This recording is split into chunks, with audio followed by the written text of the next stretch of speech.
గతంలో బీజేపీ ఏడ ప్రభుత్వాలు ఉంటే కూలగొట్టడం, దాన్ని గెలిపించుకోవడం, ఆ తర్వాత ప్రభుత్వాలు నడిపించడం అక్కడ తప్పనిసరిగా జరుగుతుందన్నాను.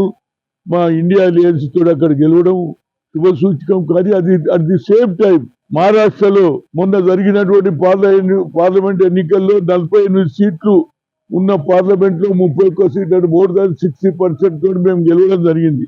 ఈ 9 నెలల్లో ఏం గొప్ప కార్యక్రమాలు చేసిందని నాకు అర్థం కాదు. గెలిచిందంటే కేవలం 50,000 crores స్పెండ్ చేసిర్రు. వాళ్ళు ఏమంటున్నారంటే తెలంగాణ నుంచి కర్ణాటక నుంచి పోయినాయి డబ్బులు కాబట్టి అయినా డబ్బులకు అయితే మీరు కూడా డబ్బులే ఇచ్చిండ్రు కదా పోయి. మాకంటే ఒక్కొక్క అభ్యర్థికి 50 కోట్లు ఇచ్చిండ్రు. 30 కోట్లు వానికి మిగతా నిలబడ్డట్టు ఎవరైతే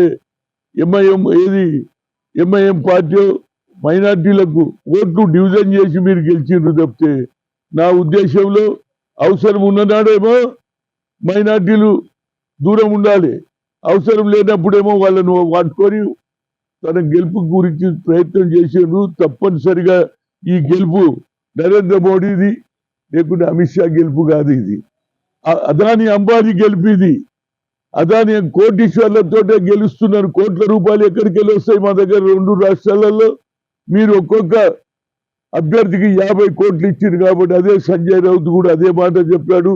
కోట్ల రూపాయలు మీకు ఎందుకంటే అన్ని రాష్ట్రాలలో ఎక్కువ రాష్ట్రాలు మీ ప్రభుత్వమే ఉన్నది, కేంద్రంలో మీ ప్రభుత్వం ఉన్నది, దాని వెనకాల అదాని ఉన్నాడు అనిల్, దానివల్ల గెలిచిరు. ఇది మీకు గెలిపే కాదు. తప్పనిసరిగా ప్రియాంక ఏదైతే వైనాడులో కేరళలో 3 లక్షల మెజారిటీతో గెలవడం అంటే అది మామూలు మాట కాదు.